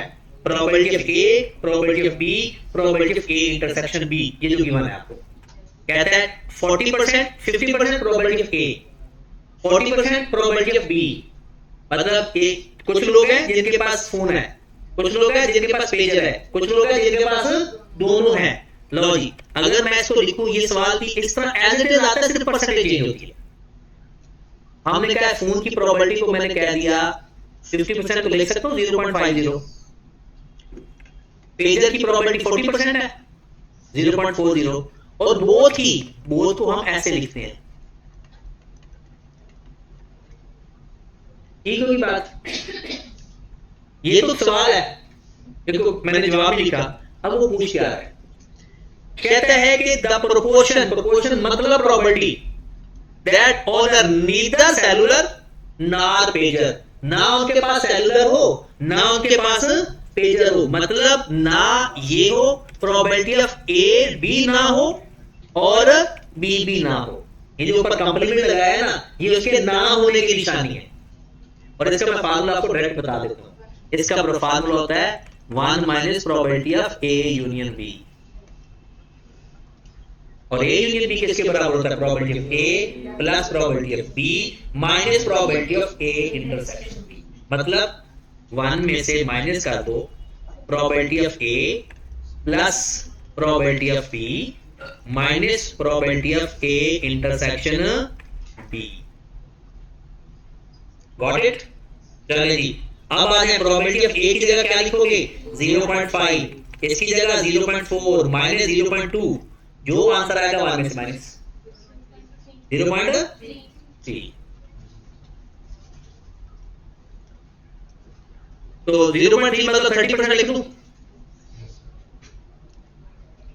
क्योंकि आगे उसने परसेंट लिखा है ना, तो 30%। 0.3 क्या होता है? 30%। आगे चलते हैं। If a student randomly guess 20 multiple, ये तो एग्जैक्ट सवाल है। कौन से हैं? 4 ऑप्शन वाले। 4 ऑप्शन का P होता है 1/4, ट्रू फॉल्स का P होता है 1/2, और कॉइन का P भी 1/4, डाइस का P 1/6। ये पहले पता होना चाहिए आपको। देखिए मल्टीपल्स क्या कॉइन का 1/2। देखिए if a student randomly guess 20 multiple choice question, multiple है तो 4 ऑप्शन होंगी, इसका मतलब P 1/4, चारों में से एक ही ठीक होती है ना। वैसे 2 भी हो सकती है, लेकिन उसने क्या कहा है 4 पॉसिबल। कहता है कि क्या प्रोबेबिलिटी है एग्जैक्टली 4 राइट आंसर्स।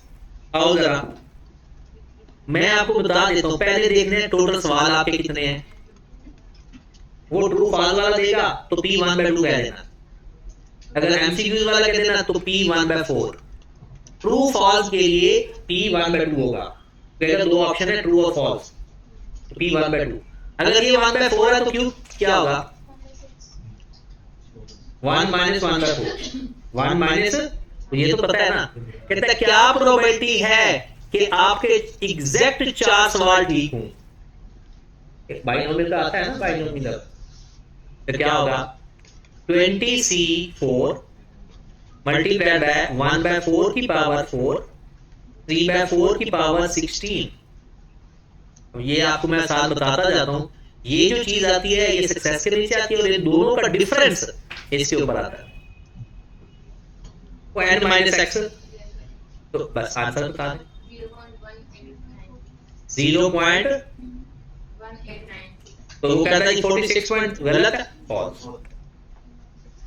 क्योंकि उसने कहा 0.46 है और आपका कितना आ रहा है पॉइंट एग्जैक्टली 4 के।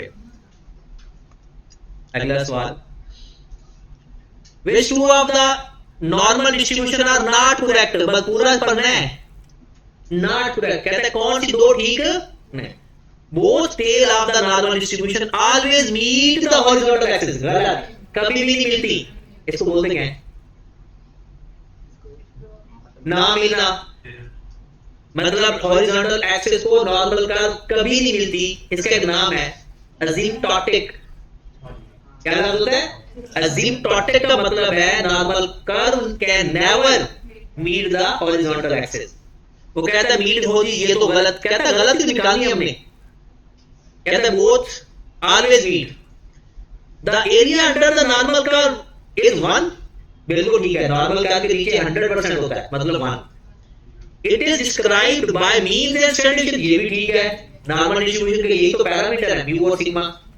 और कहता है lower standard distribution reach to flatter curve, वो तो पीकर कर्व होती है, क्योंकि स्टैंडर्ड डिस्ट्रीब्यूशन होता है ना, वो दरमियान में स्पेस कम होती जाएगी तो बेचारा सूख जाएगा, और अगर ज्यादा जाएगा तो फैलता जाएगा। तो हमने गलत चीजें ढूंढनी थी, वैसे गलत चीजें ढूंढने में हम माहिर होते हैं, गलत चीजें ढूंढना सही ढूंढना मुश्किल होता है। सदीक ने अर्न किया है 940 on general knowledge test, mean test score was 850 with standard deviation 100। What proportion of student higher score than Sadiq, ये नॉर्मल डिस्ट्रीब्यूशन का सवाल है। कैसे पता चला, जब मीन और स्टैंडर्ड डिस्ट्रीब्यूशन गिवन हो और प्रोबेबिलिटी पूछी जाए तो नॉर्मल डिस्ट्रीब्यूशन का सवाल होता है। पहले को कहता है इसने अर्न किए एवरेज, कहता है the mean test score, the mean test score was 850 और स्टैंडर्ड डेविएशन 100। तो आपका x बार हो गया 850 और मीन कितना हो गया, स्टैंडर्ड डेविएशन कितना हो गया 100। और वो कहता है what proportion of the students had higher score than Sadiq, उसके 940 है। वो कहते हैं 940 से भी ज्यादा कितने परसेंट लोगों ने लिए, तो हमें चाहिए probability x greater than 940, higher than 940 ना, x आ गया। इससे पहले फाइंड करेंगे z का फार्मूला होता है x minus mu over sigma, x minus mu over sigma. x कितना हो गया 940, म्यू कितना है ये x बाद लिखते हैं अपने 850 ओवर स्टैंडर्ड डेविएशन। बताओ z कितना आ गया,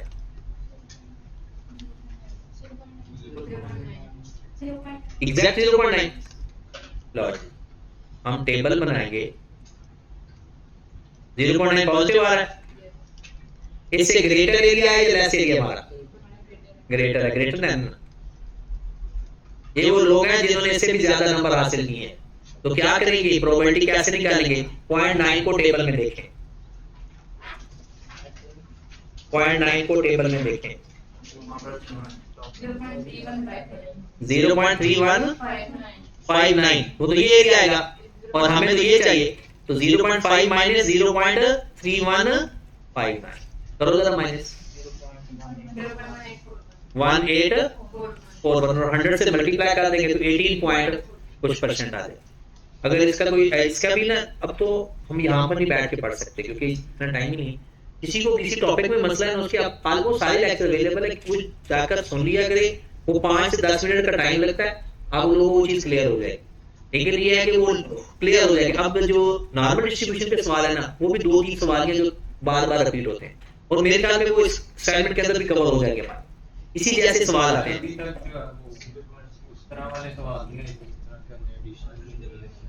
वही ये देखे ना, ये पुराने मॉडल पेपर है सारे। मैंने पहले भी कहा था, मैंने क्यों आपको एडिशनल सवाल करवाए हैं कि थोड़ी सी सिक्योरिटी के लिए, ठीक है। अदरवाइज आप लोगों का पहले वाली तैयारी ठीक है, लेकिन एडिशनल सवाल करवाने का मेन मकसद यही है, सिक्योरिटी पर्पस। आओ जरा आगे आपका वाला सवाल भी, ह्यूमन रिसोर्स डायरेक्टर, ये तो जो सामने मैंने खुद करवाया, ये तो मुझे वैसे ही पता है। ह्यूमन रिसोर्स वो चाहते हैं और question is given 250 employees, 220 employees return this. वो कहता है आप बताना क्या है population size all employees of the, क्योंकि हमारा मेन मकसद है पूरे एम्प्लॉइज के बारे में इंफॉर्मेशन लेना। वो जो सेलेक्ट किए हैं वो हमारा सैंपल ही है। अब पॉपुलेशन में be define as including all people या items with the characteristics that a researcher wishes to understand। ये पॉपुलेशन की डेफिनेशन लिखी हुई है। नेक्स्ट, ऐसे ही सवाल हमारा टाइम सेव कर लेते हैं। A company has 1000 customer. The customer service officer of the company selected a customer at random. First 10 customer, जरा देखना, of the list. Thereafter he selected every 10th customer। ये कौन सी सैंपलिंग है? रैंडम, सिस्टमैटिक, स्ट्रैटिफाइड या Kota? Systematic. वो कहता है पहले 10 बंदे सेलेक्ट कर लिए, फिर उसमें से एक बंदा सेलेक्ट कर लिया, फिर हर 10वां बंदा सेलेक्ट करता गया, तो systematic sampling. A pharmaceutical company set a rural area country interview all mothers with children under 2 years। बताओ कौन सी सैंपलिंग है? क्लस्टर, ये लिखना पड़ेगा। ये रिकॉर्डिंग स्टॉप हुई थी, पता नहीं कब की रिकॉर्ड स्टॉप हुई थी। हाँ जी, हाँ जी, कितना आएगा? बराबर है 948 है, ये 918 है, फॉल्स जी। रिकॉर्डिंग के दरमियान में 1-2 सवाल की स्टॉप हो गई थी, मुझे नहीं पता कब स्टॉप हुई थी, पता चल जाएगा टाइम देख के। For a given finite population, samples are with replacement. Sample size is increased from 40 to 60. कहता है स्टैंडर्ड एरर वुड, एक तो इंक्रीज है वो डिक्रीज होगा, वो सारी डिक्रीज है वैसे तो फिर हमें हल करना पड़ेगा, मजबूरी है। तो तरीका का क्या होगा, 1 लेट करके दोनों का डिफरेंस लेकर डिवाइड कर देंगे। वैसे तो इसका मैं ना फार्मूला बनवा सकता हूँ डायरेक्ट, लेकिन आई कैप ना थोड़ा सा सवाल चेंज कर देता है, फिर आप फार्मूला डाल देते हो, तो इसलिए करें जरा 1 और 1, ये होगा पहला और ये होगा दूसरा। कैलकुलेटर में पुट करके ना इसका डिफरेंस, इसका आंसर पहले कितना आ रहा है? 158 और इसका 129। फिर इसका डिफरेंस कितना आ रहा है? प्लस माइनस नहीं लिखना, बस डिफरेंस लेना है। कितना? 18. अब आप पूरा जवाब बता दिया, वो बता देना, बाकी में हल भी करना है। इसका डिफरेंस कितना है? 0.029 ओवर 0.158 मल्टीप्लाई बाय 100। डिफरेंस लेकर बेस पे डिवाइड करके 100 से मल्टीप्लाई कर देना। तो जवाब ढूंढो 18.35। हाँ जी, ये सवाल आपने किया, फाइनल असाइनमेंट भी है। कहते हैं 2 गोल करने हैं, 5 मैच हो गए, ठीक है। इसका 0.17 है मेरे ख्याल में आंसर, ठीक। किसके इसने फाइनल असाइनमेंट कर दिया? तो बाकी ने भी शुरू कर दिया। चलो मैं ये सवाल समझा देता हूँ, सवाल पढ़ते हैं। And analysis of the frequency with the football team score goals in show. ऊपर कहता है ये 0 गोल की प्रोबेबिलिटी, 1 गोल की प्रोबेबिलिटी, 2 गोल की, 3 की, 4 की, 5 की और मोर देन 5। कहता है प्रोबेबिलिटी फाइंड करो कि 5 गोल हूं 2 मैचेस के अंदर, 5 गोल हूं 2 मैचेस के अंदर। अब हम देख लेते हैं, 5 में प्रोबेबिलिटी बाद में लिख लेना, 2 मैचों में 5 गोल। ऐसा हो सकता है पहले मैच में कोई गोल ना हो और फिर दूसरे में कितने करने पड़ेंगे, 5 हो गए। 5 को 2 मैच है, पहला मैच और दूसरा मैच, या, और प्रोबेबिलिटी में जब या का लफ्ज मुंह से निकलता है ना, प्लस लिख देते हैं।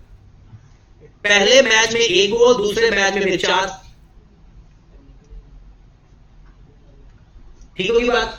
या 2-3, 3-2, 4-1 और 5-0। ये हर ऑप्शन लिख दी गई कि किसी भी 2 आपके, अगर आप 5 गोल कर रहे हैं ना 5 मैचों में, तो ये ऑप्शन बन सकते हैं, इसके अलावा कोई और ऑप्शन नहीं बन। कोई कहता है जी मैंने पहले में 2 किए, फिर उसको दूसरे में 3 करने पड़ेंगे। किसी ने पहले में 3 कर लिए, दूसरे में 2 करने पड़ेंगे। सबकी प्रोबेबिलिटी बताई हुई है, 0 की, 5 की, 1 की, 4 की। यहां पर देखें 0 की 0.1 और 5 की 0.05, इन दोनों को मल्टीप्लाई कर देंगे। फिर 1-4, 0.25 और 0.2 को मल्टीप्लाई कर देंगे। फिर 2-3, इन दोनों को मल्टीप्लाई। फिर 3-2 उसी तरह से, फिर 4-1, फिर 5, इन सबको प्लस कर देंगे, सबकी प्रोबेबिलिटी आंसर आ जाए। हमें लगी। लेकिन अगर मैं यहां पर देख लिखूं ना कि यहां पर 0 किया 0.10 और इंटू 0.05 है, प्लस फिर 1 और 4 की यहां से देकर लिखूंगा, ये है 1.25.2, 0.25, 0.2 प्लस फिर 2-3, वहां डेटा से 2 की है 0.15 और 0.2 और इसके 3.15, क्या आ गया, ये 1-4 है ना, 4 की प्रोबेबिलिटी 0.2 नहीं है, 4.2 ही है। फिर 2-3 क्या है, 2 की प्रोबेबिलिटी 0.2 है और 0.15, और ये अगला हिस्सा बिल्कुल रिपीट हो रहा है, वो इसको मल्टीप्लाई करके 2 से कर दे। ठीक है, तो 0.17 ही मेरे ख्याल में इसका आंसर है। फिर भी चेक करके देख लेना, तरीका का बस समझ आना चाहिए। In order to decide whether use z-test or t-test, which of the two of the need to be considered? 2, पहले whether population variance known or unknown, बिल्कुल सही है, और size of, क्योंकि वो भी देख रहे थे कि सिग्मा नोन है या अननोन है। पहली शर्त ये कि सिग्मा नोन है तो जी लगता है, सिग्मा अननोन हो और n लेस देन 30 हो तब टी लगता है।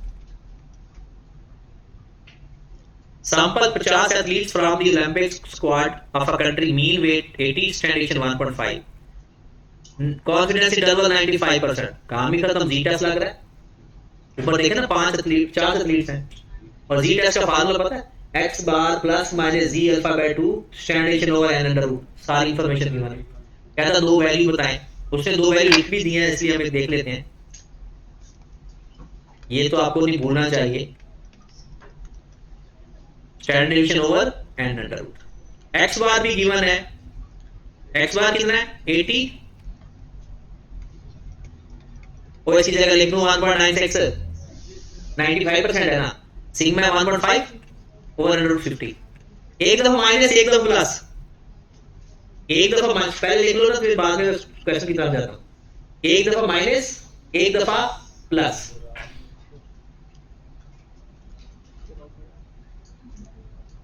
जवाब लिखा हुआ यहां पर क्लिक करोगे ना, तो पहले छोटी वैल्यू लिखें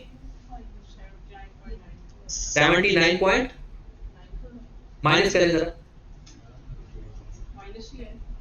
माइनस करके कितना आ रहा है 79.958, और प्लस करें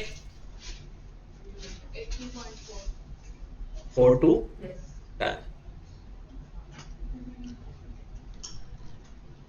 A better score, कहता है the mode of this law जी, मॉड बता सकते हो 35, 15, 51, 28, 0, 3, 85, 20, 45, 30, 0।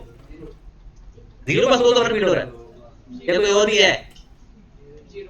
अगर सिर्फ 0 है तो फिर गया done.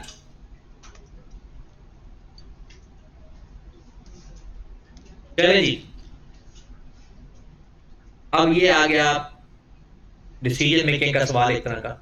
Zafar has purchased a motor cycle worth 40,000 from his friend who has given the following payment options. कहता है 52,000 आज ही पे, eight the end of 4 year पे कर दो, इसका एस फाइंड कर लेंगे 4 साल बाद। 4 साल बाद नहीं, जीरो में सबको लेकर आओ, ज्यादा बेहतर होता है। या वो कहता है पे कर दे 12,000 annually eight the end of next 4 year, या अभी पैसे दे दो सारे के सारे 40,000। 3 ऑप्शन मिल गई। हम क्या करते हैं, ऐसे ऑप्शन सबकी वैल्यू जीरो पे लाओ, जो कम होगी वो ऑप्शन अडॉप्ट कर ले। सबसे पहले हाँ जी, वो कहता है most beneficial, second most beneficial, third most beneficial. तो सबसे पहले आप बताएं, और इसका तरीका भी बताऊंगा। 10% रेट है, 52,000 eight the end of 4 year, simple interest लगेगा ये compound. 52,000 eight the end of 4 year, NP तो एनपी के लिए सीरीज होती है अमाउंट की। ये तो एक अमाउंट है 4 साल बाद। आज हम चेक कर लेते हैं कि आज वो अमाउंट कितनी बनती है। 52,000 है ओवर 1.10 की पावर 4, पहली ऑप्शन आ गई। 35 35 ठीक है। या दूसरी ऑप्शन क्या देता है, 12,000 at the end of next 4 year, pay ₹12,000 annually. इस पे हम लगाएंगे annuity, P is equal to R into 1 minus 1.10 की पावर -4, 0.10। मैं डायरेक्ट लेकर रहा हूं, क्योंकि आप भी अगर आपको डायरेक्ट समझ नहीं आती तो फिर अल्लाह ही हाफिज है।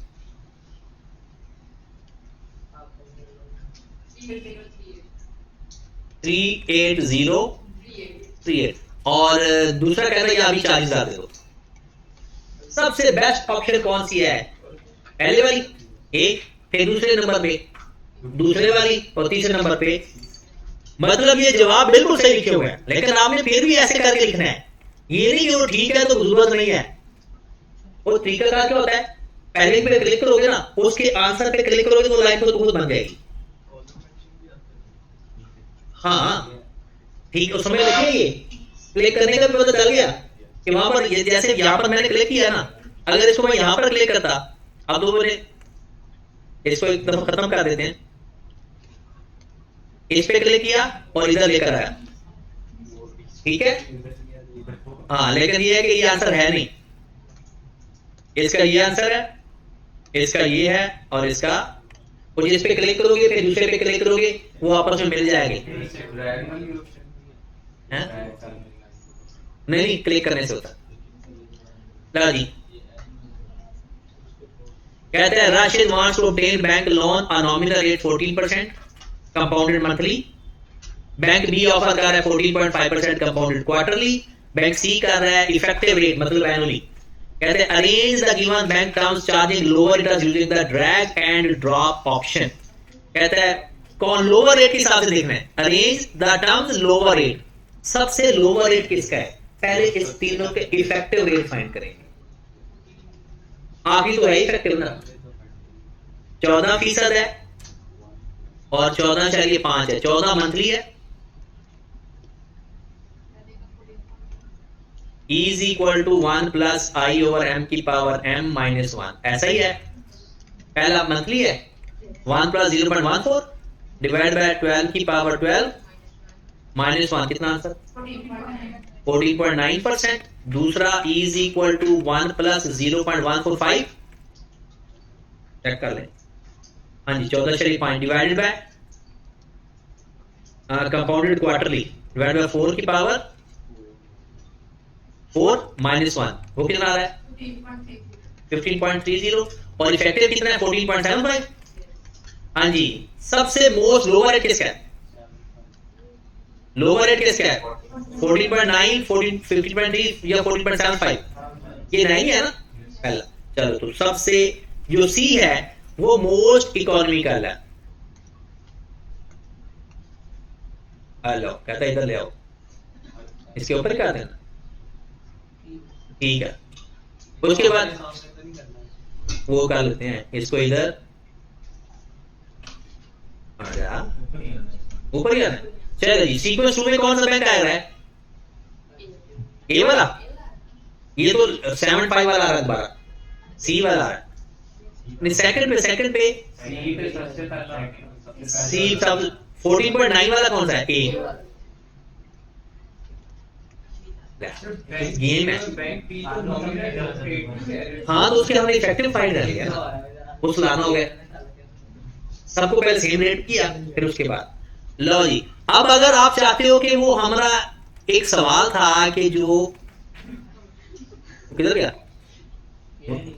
नहीं किया था फ्लैग, अच्छा वो किए, लेकिन 27 मिनट अभी भी रहते हैं और हमने खूब खेला है, खूब बातें भी की, सारा कुछ किया, फिर भी 1.5 घंटे में सवाल नहीं। सवाल मैं आपको पहले भी कहता हूँ, सबसे पहले आपका जो पेपर है ना वो इतना मुश्किल नहीं होता।